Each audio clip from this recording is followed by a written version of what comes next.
Et on se retrouve donc pour cette revue de presse de l'économie.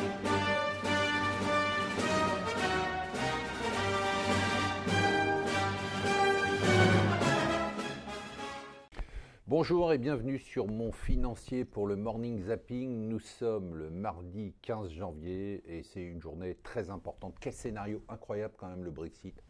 Incroyable. C'est complètement délirant, quoi. C'est-à-dire qu'on est dans une situation qu'on n'aurait pas pu imaginer. On est à quelques jours de l'échéance, hein, donc c'est en mars. Les Anglais doivent sortir normalement de l'Union européenne, mais rien ne s'est passé comme prévu. Bon, à commencer bien évidemment par les résultats du référendum du Brexit, mais maintenant on est dans une situation complètement folle, c'est-à-dire qu'on va avoir le vote du Parlement aujourd'hui. A priori, le plan Brexit sera rejeté.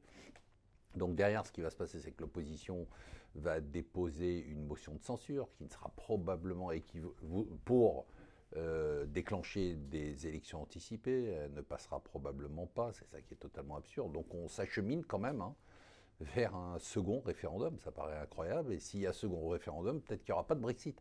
Enfin, on est dans une situation complètement dingue et passionnante. Enfin, moi, en tout cas, elle me passionne et j'espère que vous la suivez comme moi. C'est absolument incroyable. Alors, ce qui est incroyable aussi, en première page du FT, c'est le secrétaire d'État américain Mike Pompeo qui rencontre MBS, le prince saoudien, et qui lui dit les yeux dans les yeux, il faut que tous les responsables du crime de Khashoggi soient condamnés. Bon, c'est quand même assez marrant.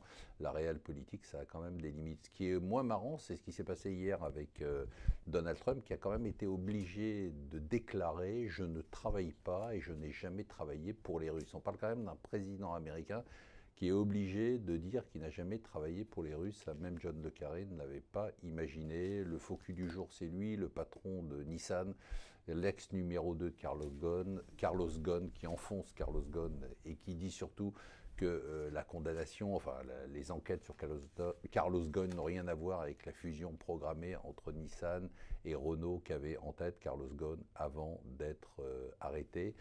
Darmanin qui parle de son prélèvement à la source, c'est normal, hein, il a mis vraiment sa tête sur le bio, sur le prélèvement à la source. Il a dit que ça allait bien se passer. Là, il explique que le choc psychologique sera même positif.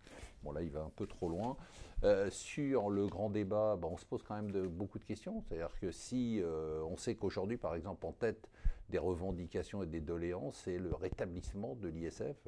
Que va faire Macron si une grande majorité des gens sondés dans le grand débat disent on veut le rétablissement de l'ISF, est-ce qu'il peut aller contre ce qu'il a provoqué lui-même? Donc on est dans une situation qui va être encore inextricable.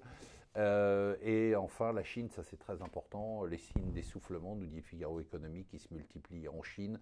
Hier, on a eu un chiffre important, les ventes de voitures en 2018 en baisse de 4%. Figurez-vous que c'est la première fois depuis 28 ans que les ventes de voitures baissent en Chine. C'est quand même très important.